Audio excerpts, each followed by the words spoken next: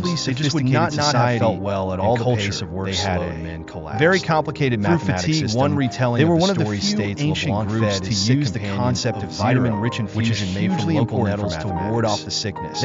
But his efforts were too little too late. His companions were riddled with disease, and now the weakened expedition was threatened by a new danger. The local Native American Ute tribe was observing the Frenchmen. The Utes probably don't like watching these Frenchmen run all over the mountain, chipping holes in it and impossibly taking gold that they really thought was theirs. In fact, they're the landowners in their eyes. The Utes really don't like having somebody else stealing their stuff. It would be akin to having a stranger walk into your house and pop open your refrigerator and say, "Oh, this looks tasty," and "this looks tasty," and you'd stand there and then put up with it. I don't think so. Neither did the youths. And after a while, they became a suitably incensed. The youth warriors attacked LeBlanc and his applause companions. They really had no idea level of savage intensity of arrows whizzing through the air everywhere, tomahawks, lances. You can imagine being one of these men, already fatigued, wondering what is going on. This came out of nowhere. It's an absolutely terrifying experience. These diseased miners, they were all lethargic and really not up to par. They just can't hold their own. They're setting ducks for the Native Americans that are attacking. Applause them, and so most are killed right away. Music. The survivors knew their time at Treasure Mountain was up. They can see a pretty obvious decision that needs to be made. Their numbers are down there. Position is compromised. They're being attacked. They have to save their skins and possibly save their gold. It seems the men were too few in number to transport the gold bullion back to the Missouri Music River. There appeared to be only one course of action. They choose to take whatever gold they might have mined in that spring, bury it along with their other CS note that on their treasure map, and try to get out of the area with their lives. Music. The men broke camp, striking east on the 700 m. Journey back to the Missouri River, but they weren't safe. Well, according to some versions of the legend, the French expedition is able to get off the mountain and apparently out of the mountains, out of the front range, onto the plains before they're attacked by the CA tribe. This has a completely devastating effect on the party, taking them down to only perhaps even 5 men out of the hundreds who left originally. LeBlanc was one of the survivors. He and 4 others continued their journey east towards the Missouri River, but without horses and short of food there. Situation was desperate. These 5 guys are in a survival situation. They really don't have much equipment. They're lucky to escape with the shirt on their back. Many versions of the legend state the men run out of food, still hundreds of miles from safety. Their only chance of survival appeared to be cannibalism. The fact that they may have eaten their partners is probably true. Back then, if you didn't have any food and you were desperate, cannibalism unfortunately is a reality, especially back in those days when they didn't have much choice. Whatever happened, the legend state only LeBlanc and 1 other made it back to the outpost on the Missouri River. LeBlanc's companion died within days of making it to safety. The young French journalist was the expedition's sole survivor. What he did next is uncertain, but all versions of the story seem to agree on one thing, and that's that LeBlanc makes a map. He makes copies of this map. He gives one to the French government, gives one to his family, and then disappears from music history. But as investigator Christopher O'Brien listened to the mysterious man, he would learn this wasn't the end of the quest to retrieve the French gold, nor the last time the curse of Treasure Mountain would strike. Obviously, you have a 300-man expedition discovers a lot of gold, and you have maps that indicate where this gold is kept because they couldn't escape with it. So obviously you're going to have somebody that wants to go back and get it. O'Brien learned the quest. Now moved forward 50 years. In 1840, a Frenchman arrived in a small town in present-day New Mexico. According to the legend, a young man arrives in Tao who knows the story of Treasure Mountain. In fact, he even claims to be the grandson of LeBlanc and is interested in finding the treasure again. It's likely the townsfolk would have dismissed LeBlanc's grandson as just another eccentric prospector driven crazy by gold fever. if it wasn't for the fact he had a map. Unbelievably, this young Frenchman claims to have his grandfather's map that actually has the 8 clues that will lead him to rediscovering where the gold boy and treasure is buried on Treasure Mountain. LeBlanc's grandson was a foreigner in a strange land, although he had the map. He needed help finding the gold's likely location. One interpretation of the story is that he hired a local Mexican guide named Bernardo Sanchez to take him to Treasure Mountain.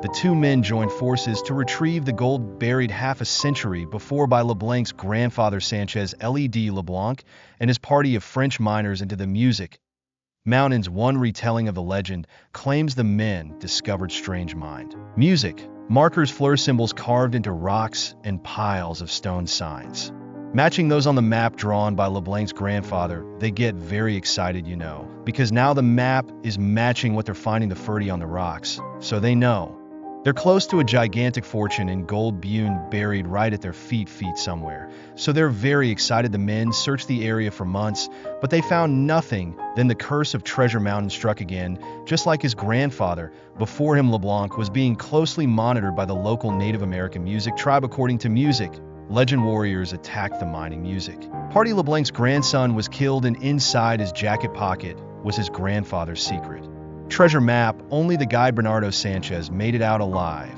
Music. For the second time in 50 years, the curse of Treasure Mountain had thwarted the LeBlanc music family, but the quest for the buried gold was far from over, because Sanchez had a secret. He claimed that during the battle with the Native Americans, one of the dying French miners revealed a clue to finding the treasure. According to this man, Bernardo just needs to find a fake Native American burial mound, stand on it at 6 a.m. some September morning, and watch where his shadow falls where his head is. That's where the treasure lies. Armed with this knowledge, Sanchez spent years scouring Treasure Mountain looking for the mound, but he never found it. In time, the dying Frenchman's clue became just another part of the now famous Treasure Mountain story. As investigator Christopher O'Brien would learn, this strange clue would play a critical part in the next stage of the quest to find the lost French gold. He discovered that 30 years after LeBlanc's grandson's death, a new set of adventurers would take up the music challenge. It was during the 1870s that some colorful characters emerged in the West treasure hunters. Gentlemen, extremely motivated, good researchers, very good at not only digging in the earth, but also digging into historical records. And it would be in the hands of one such treasure hunter that the LeBlanc map would reappear. Legend gives his name as William Mule. Characters like William Mule are a classic in the American West stories. They hear all these tales that have been coming for quite a while now from the West about gold in the hills and mines to be explored, and you just have to pick up a nugget and bring it home, and you're rich. You'll spend his days scaring the nearby valleys and mountains. His aim was to find the 8 clues marked on his tattered old map and the location of the mysterious mock burial music mound. His quest reached the ears of Aesop, a man with an eye for an opportunity. A successful prospector like Aesop actually goes out in the wilderness, looks at those different colored rocks, and finds the gold. He's successful as a PO, knows what he's doing, and he's shrewd, intelligent. And when he sees an opportunity, he goes after him. Use quest for a mock burial mound linked to a fabulous lost treasure. Peak pours interest because incredibly Ped found a mound that exactly fitted use music description. Each has something the other wants. William Mule has the map to the treasure of Treasure Mountain, and Aper has the knowledge of this burial mound, so he knows this could well be the key to finding the treasure. The two prospectors entered into a partnership and headed off to find the lost French music gold. After Aesop and William, you'll head out into the mountains. They actually start finding some of the clues. They find the fair carved on the trees and the rocks. And just like the map shows, they're actually hot on the trail of this treasure. Following Paul's directions, they arrived at the false grave. Just as the legend instructed, one of the men stood at top of the mound at 6 a.m. and cast a shadow across the ground. They dug the spot where his head shadow fell, and they began digging, and they dig, and they dig, and they're so excited they're rubbing their hands together, probably spelling each other, because it's a lot of hard work. It's bony soil, and they dig, and they get down so many feet, and they find absolutely nothing. Could it be that this was the wrong mound, or that Yu's map was a fake? Neither man thought so. Aesop knew and you must take a new approach. So at this point, Poor Still doesn't give up. He now says that they will try something called mineral rods equipment that's being sold at this time that at least claims to be accurate and be able to find the gold you're searching for, or whatever you need. These machines that you can hold will Find it 4. Applause. Music. You the mineral rod LEDUL, imp to a spot 2M from the mock burial mound. Music. The men immediately started music. Digging the legend state, they excavated about 4T down, when suddenly the ground gave way. Had Yulon Poor found the entrance to a secret cache containing millions of dollars of French bullion. Of course, they think they're on to the treasure, their hearts pounding, they're excited. They're going to find this gold. Paul lowered himself into the music. Opening incredibly, he found himself in a clearly man-made tunnel. He crawled down the shaft, keeping his eyes peeled for the distinctive glint of gold. He gets very excited at this point. I imagine his heart is just pounding a mile a minute. He's looking all over, he's looking for gold. He's trying to squint into the darkness. He works his way all the way to the end. But Poor discovered the chamber was empty with no new leads. The men abandoned their search. They have spent pretty much their lives. Fortune, they're broke, they're tired, they're exhausted, they're frustrated. They finally just give up the search. Apparently, it was the curse of Treasure Mountain that got these guys again. But this treasure legend refused to die 120 years after all, and Poe's failed quest investigator Christopher O'Brien sat talking to a mysterious man who'd been involved in the Treasure Mountain legend's final chapter. The man stated his in-laws were descendants of the first LeBlanc, who survived the doomed expedition of the 1790s. Then he produced something to back up his extraordinary claim, takes out his wallet, and he carefully, music unfolds. It looked like silk. It was some sort of cloth material that obviously was very old. It was stained, was kind of tattered, and he shows it to me. And he says this is a map to the treasure to O'Brien. It was clearly the same map drawn in the 1790s by the first LeBlanc. I'm sitting there flabbergasted looking at this thing, and it looks real to me. There seemed to be mountains, indicated river systems. There was some rough kind of writing on it. I didn't get a very long look at it, but it obviously was compelling, because it looked very old. Along with the topographical information were 8 strange markings, clues the man claimed to finding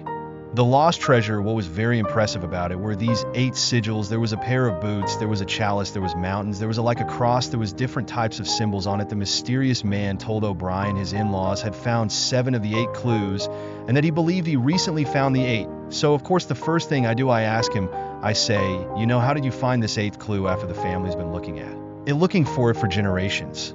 How did you find it? It's now the man told O'Brien an incredible story about the discovery of the final clue and what happened next. Music. 1993, Del Norte, Colorado, 40 miles northeast of Treasure Mountain. The mysterious man was hunting elk in the woods. It began to rain. He sought shelter beneath the overhang of a nearby cliff. Obviously, he doesn't want to get caught out in this type of weather.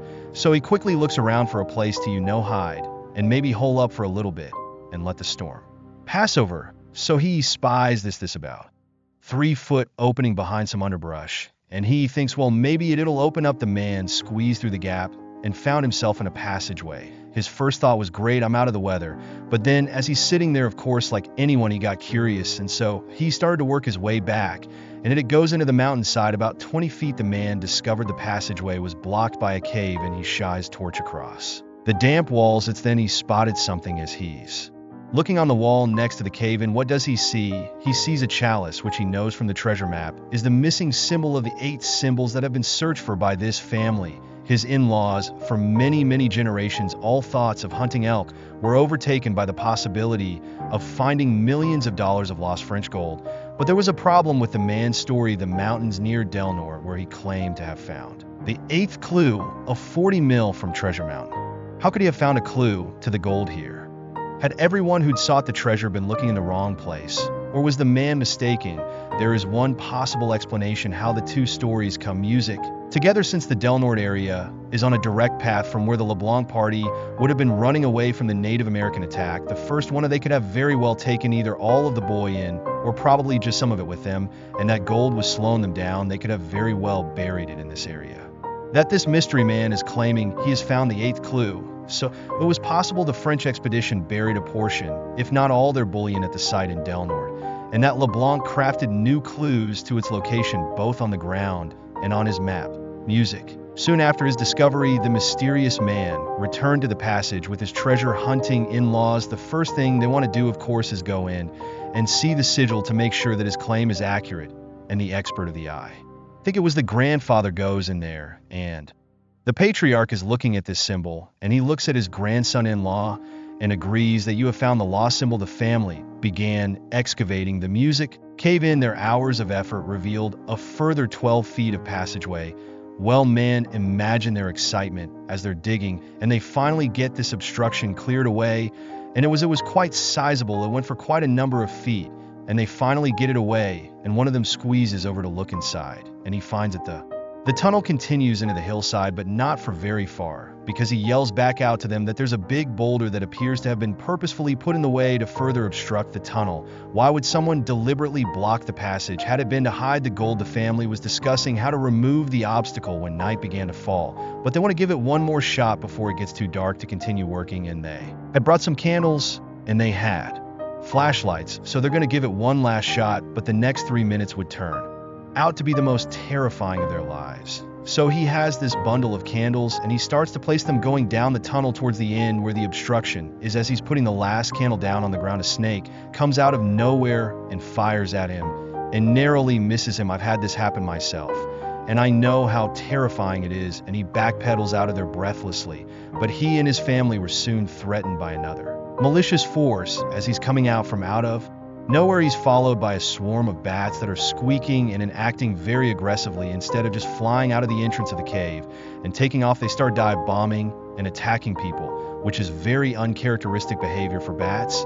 And now this is pretty freaky to everybody. The bats finally start fly away, and everything calms down. So he starts to light the candle, the first candle at the entrance to the tunnel, and much to everybody's horror, the candle at the other end by the boulder, the last candle he had just placed before the snake came at him, that comes on now. I know this sounds incredible, but this is what he told me. The man and his family were transfixed with fear. How could a candle light by itself? But that ordeal wasn't over. So as that candle comes on, then out of nowhere, out of the gloom of the tunnel, comes this big white-colored music owl. The huge bird swooped just inches above the treasure hunters' heads. It was one close encounter too far. This is a series of events that I think would scare anybody, but for people that are in this position, knowing that there's curses on gold, and in knowing some of the folklore around the area, several of them have said they will never ever go back. They don't care how much gold is there. They will never go back to that particular location. Music. Again, the mysterious man told O'Brien no one had since returned to the cave to try and recover the lost French gold. But after hearing this extraordinary tale, the investigator was left in no doubt the treasure is real. Personally, after all the research that I've done and being involved with this treasure hunting family and hearing their story, I am absolutely convinced that not only does the French treasure exist, but there's probably several of them. It's probably been broken into pieces, and it's just waiting for somebody with a lot of luck and some skill and some perseverance to find it. To date, no one has reported finding a fabulous cache of gold bullion fitting the description of that in the Treasure Mountain legend. Is it possible the story is nothing more than a myth? Is there any reason to believe the treasure is out there? Some of the treasure legends in Colorado, since they do have some historical basis, have actually been found. And if those treasures could be found, then there is a possibility that of this $33 million, one of the biggest treasures ever buried in Colorado, is out there and will be found someday. But if the treasure could be real, then so too could the curse. Well, for all you aspiring treasure hunters out there that want to start poking your nose into the Treasure Mountain legends, be careful what you wish for, because that curse may still be intact. Music from the Knights of the Round Table to the Nazis. The Holy Grail is the world's most sought-after Christian relic. It symbolizes redemption. It symbolizes salvation. It symbolizes eternal life. This was the cup said to have been used by Jesus at the Last Supper. Objects that had come in contact with the body of Christ were particularly important, credited with supernatural powers. It has been sought by knights and treasure hunters for centuries. It's this incredible holy object that you search for on a great quest, but were they all looking in the wrong places? Because one person thinks she has found it. Janice Bennett believes an agate cup in the Cathedral of Valencia is the Holy Grail. What's more, it has been on display there for more than 500 years. It's an important relic. It's an important symbol of Christianity and deserves attention and veneration. This is the story of her quest to uncover the truth. It really had all the makings of being one of the greatest stories in the history of humanity, if she is right. This is an amazing tale of courage and survival that could finally lay to rest the mystery of the Holy Grail music. In 1991, whilst on holiday in Spain, American writer and historian Janice Bennett visited the ancient city of Valencia.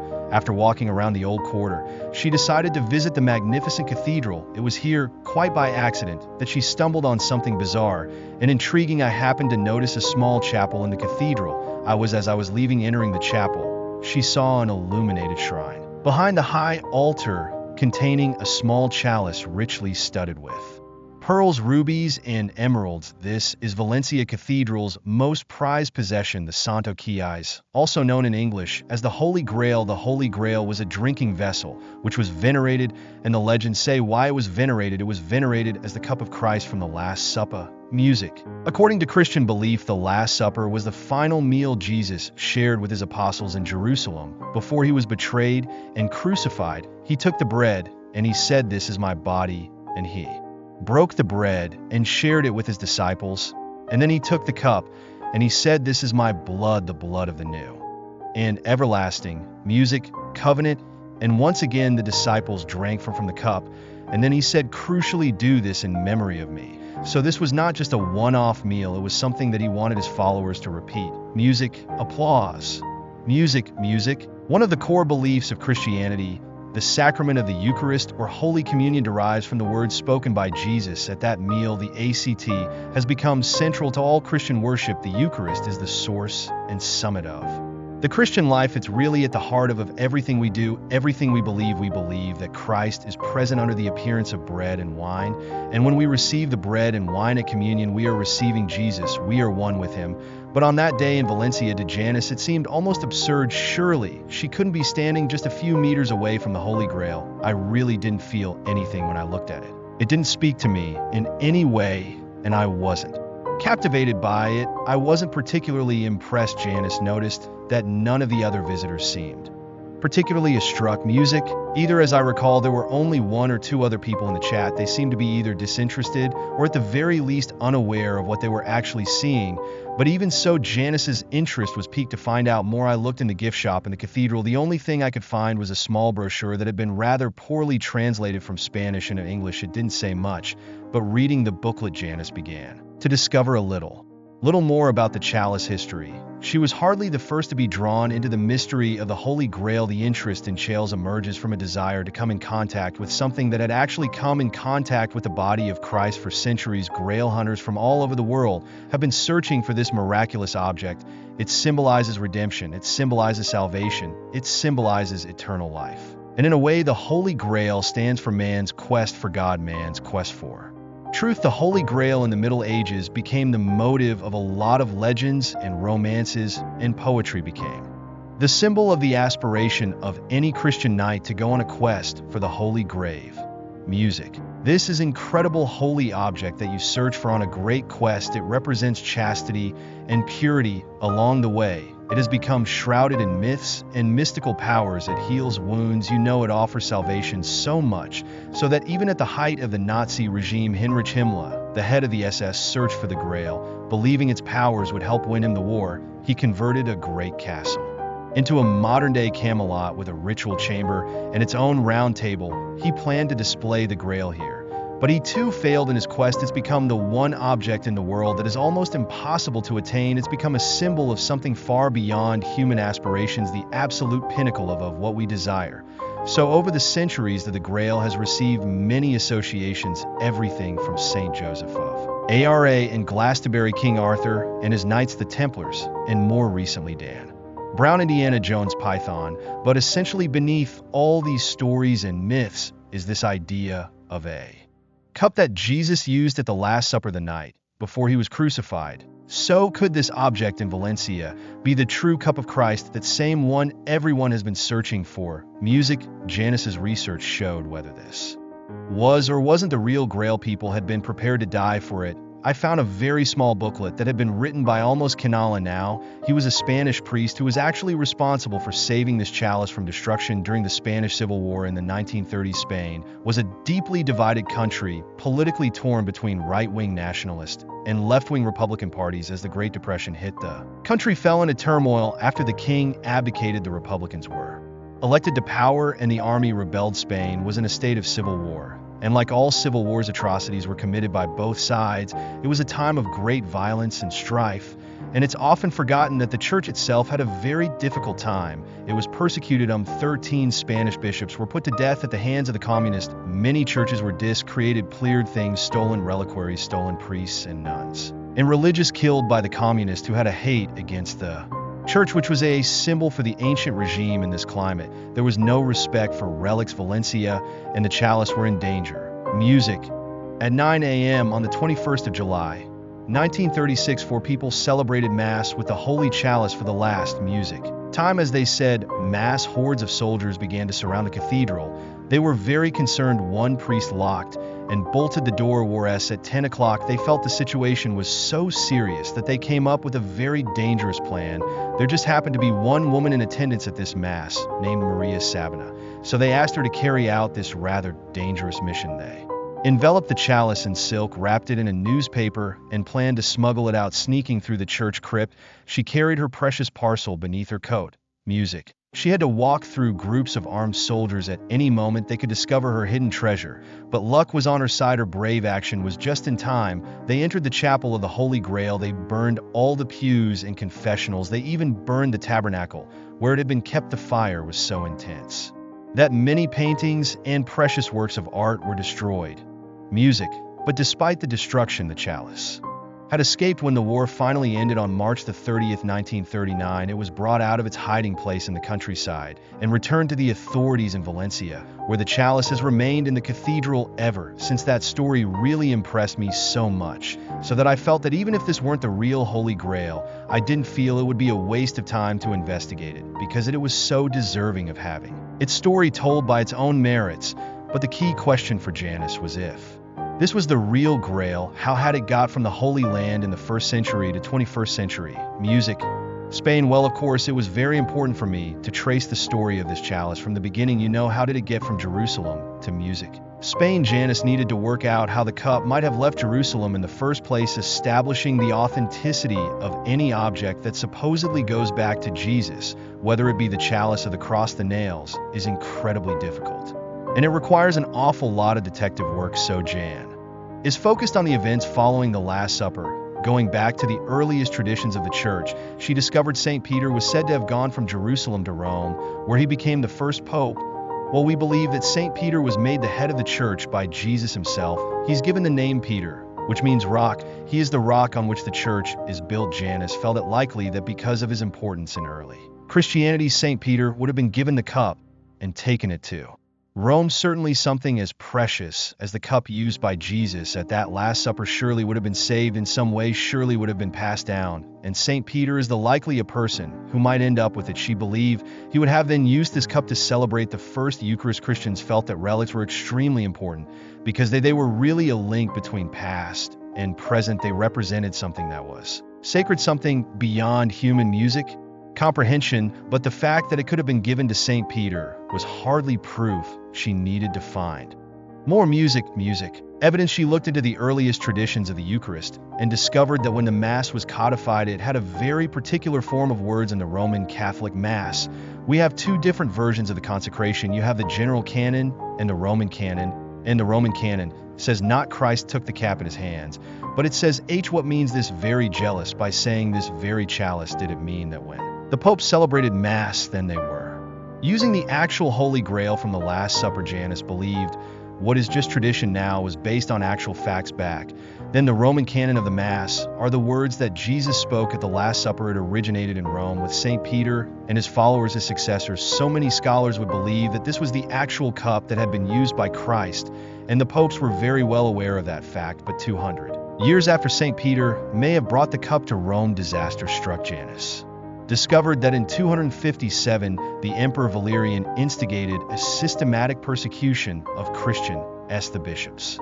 of Rome and Carthage were both beheaded, and the bishop of Tours was tied to the tail of a bull and had his brains bashed out. The Valerian persecution, I think there was more of an effort to just, well, literally, in every sense, decapitate the church. So take the leaders, just kill them by decapitation, straightforward execution.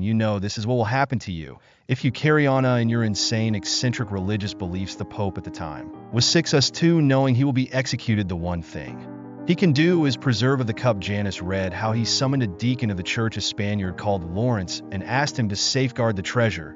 But the question was, had the Grail been part of those treasures? So just on a whim, I started flipping through the files, hoping maybe I could find something about the life of St. Lawrence that might mention the fact that he had actually sent this cup of the Last Supper to the music. Spain. Janus then continued her research and came across an amazing discovery, a copy of a 17th century manuscript containing material she'd never seen before on the life of St. Lawrence. This, I felt, was so significant that I ordered copies of the entire manuscript, had them sent to my home in the United States, and began to translate them. Janus Bennett had discovered the manuscript of Abbat Dadato.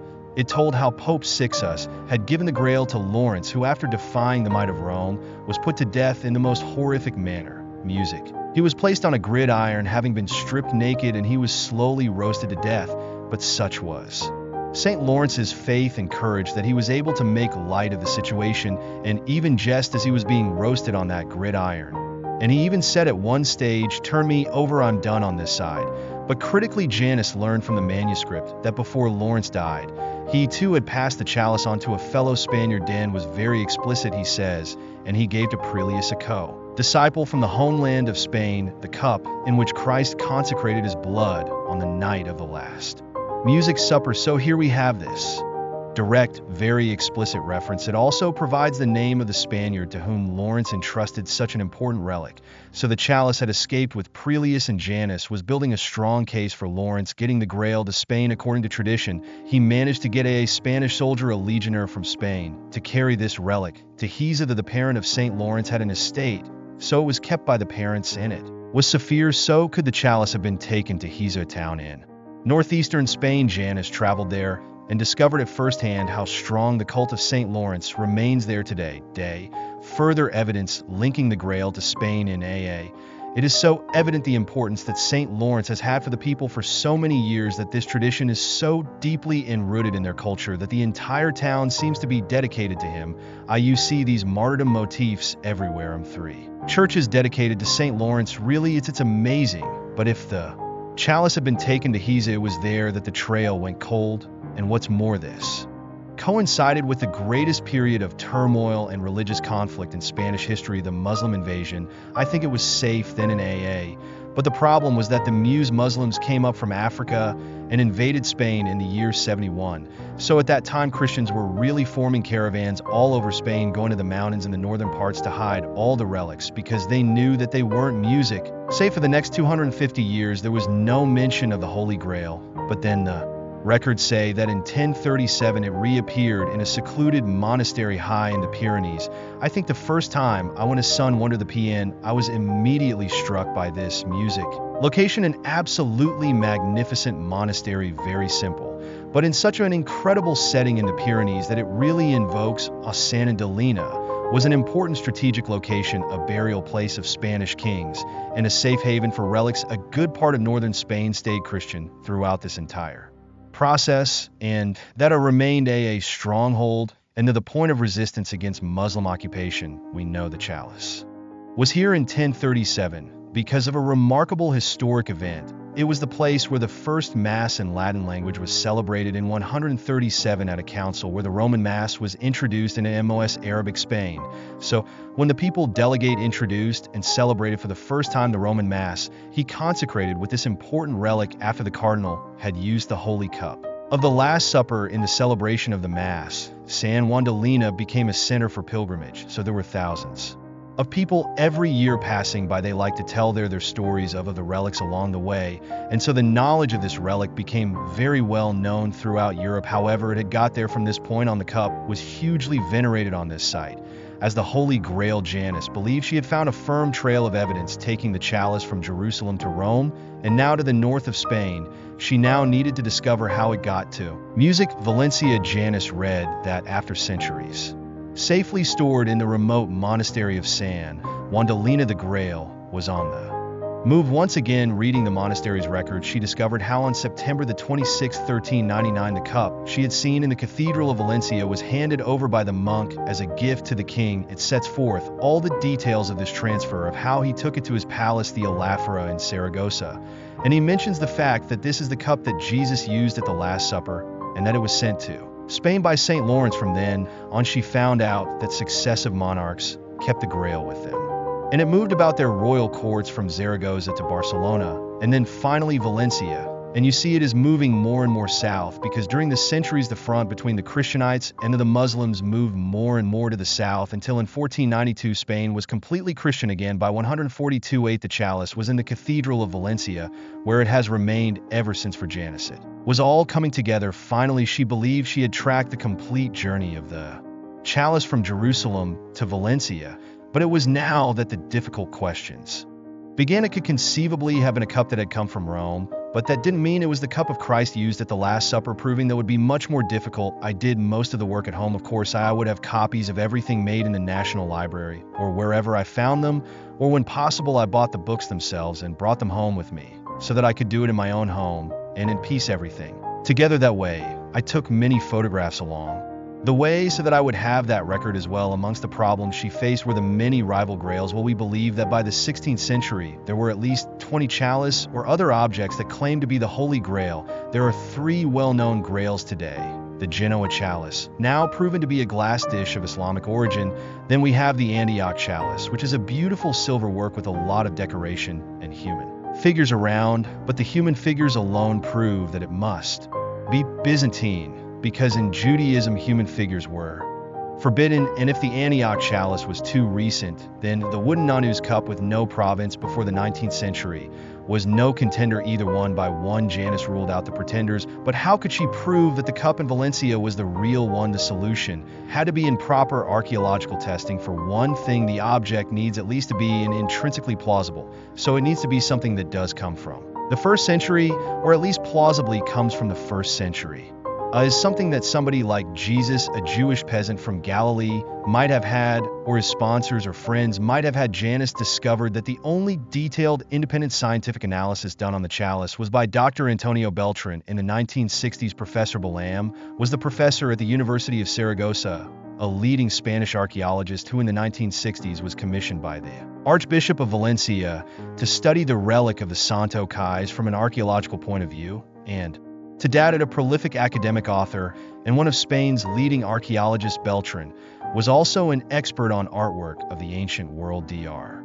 Beltran felt that he didn't have to worry about whether or not it was authentic, that he could just proceed without concern about what the church would think if he saw that this wasn't possible to have been on the table of the Last Supper. Dr. Beltran's findings were startling. He stated that the chalice was made up of 3 distinct parts: the base, the stem, and the upper cup, and they were all from different periods. The gold work linking the base to the upper cup was the most recent at a certain point, probably in the 14th century. Those 2 stone elements are put together. The gold work seems very much in keeping with what gold work is in Spain in the 14th century.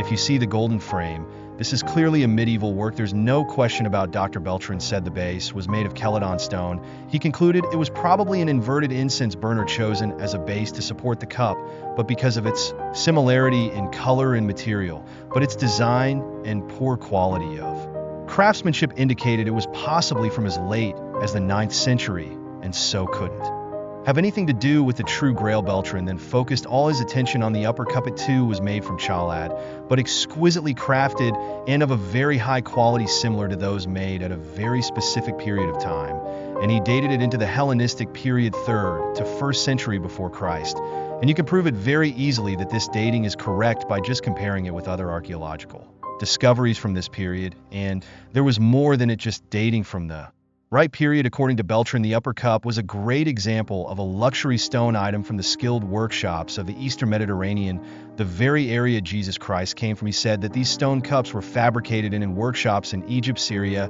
and the Mediterranean, that they were actually very common in Greek and Roman times, and that they were used on luxurious tables. They were almost entirely made of hard stone like chalcedony, and they were very expensive to make.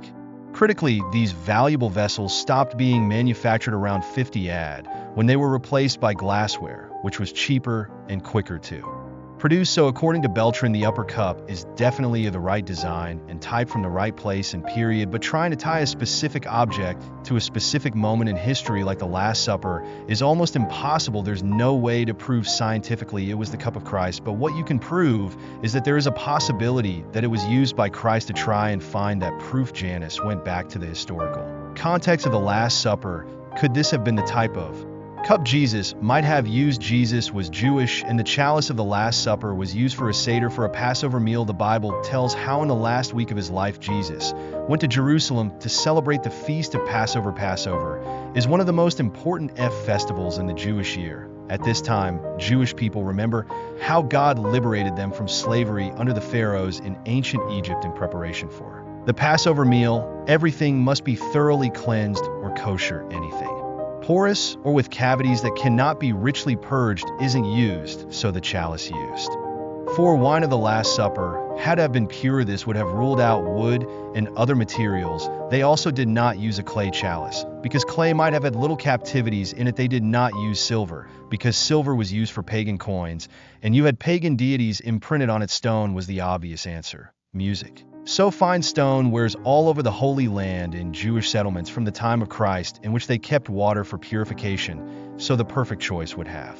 been a stone vessel, and indeed the Holy Gra in Valencia is a stone vessel made out of beautiful agate. It was the type of cup that would have been used to touch a celebration because it was hard, it was non-porous, but this sheer craftsmanship and quality presented an entirely new problem.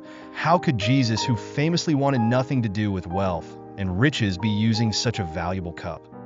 Music.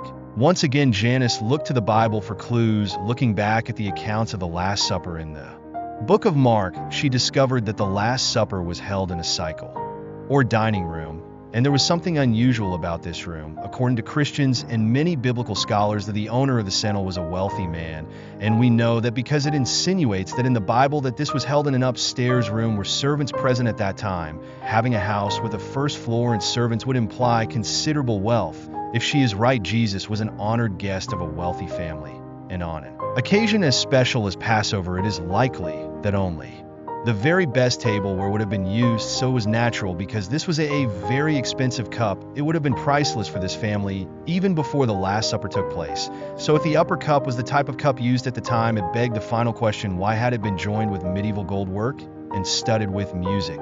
Jules Janus discovered that embellishing relics was a popular practice in the Middle Ages. Music, obviously, it stands to reason. If you've got something incredibly holy, why not make it holier?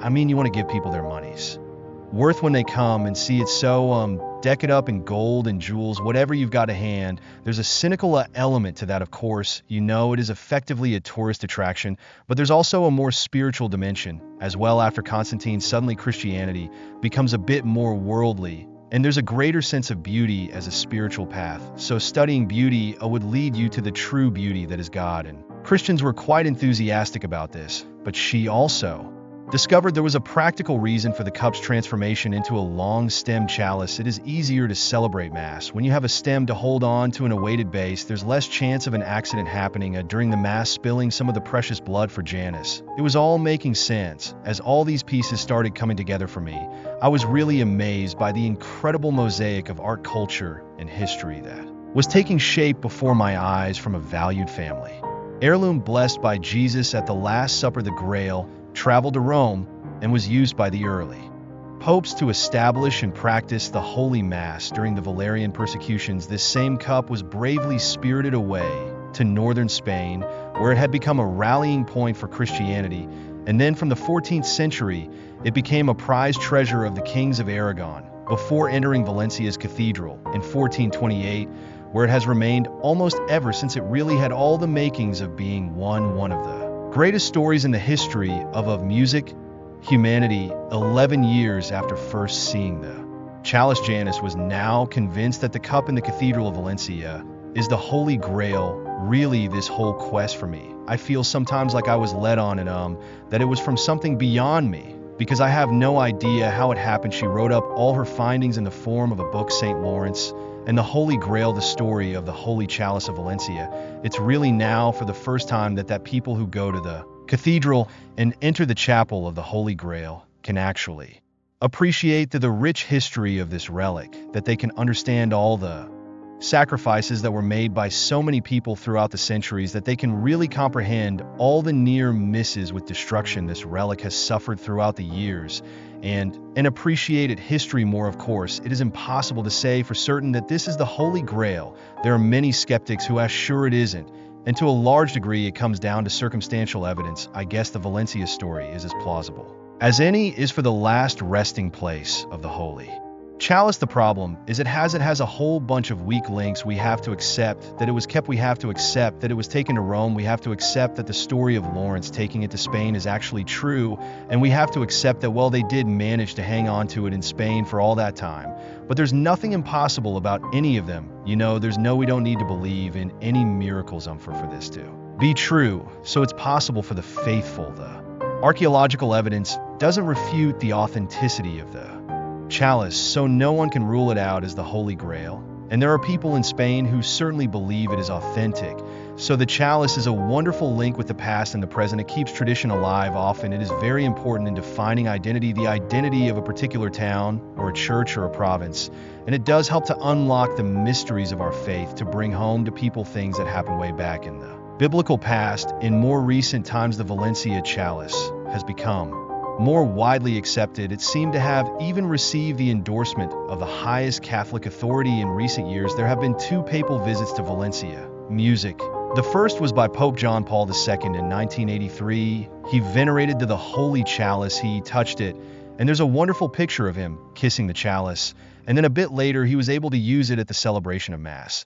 And if we are to believe that this was the custom of the popes in the early centuries of the Church, then it was very much a return to custom papal tradition, and the first time in over 1,700 years that the Pope had used that chalice for Mass. It's nice to believe that. Anyway, the second papal visit was in 2006 when Pope Benedict XVI also celebrated with the Holy Chalice on the square in front of the cathedral. He called it the famous relic of the Santo Cais, which was very important because it was a recognition of the relic status. Was not only a symbol, but indeed a relic. Pope Benedict's choice of words, this most famous chalice from the Roman canon, seemed to support the tradition of the Holy Chalice of Valencia without actually authenticating it. But for some of the faithful, the question whether it is or isn't real doesn't matter. What is much more important is the meaning behind the quest for the Grail. So in a way, the Holy Grail has become bigger than simply an old cup that Jesus may or may not have used at the Last Supper. It really symbolizes something at the very heart of our human life, for people, for Christians all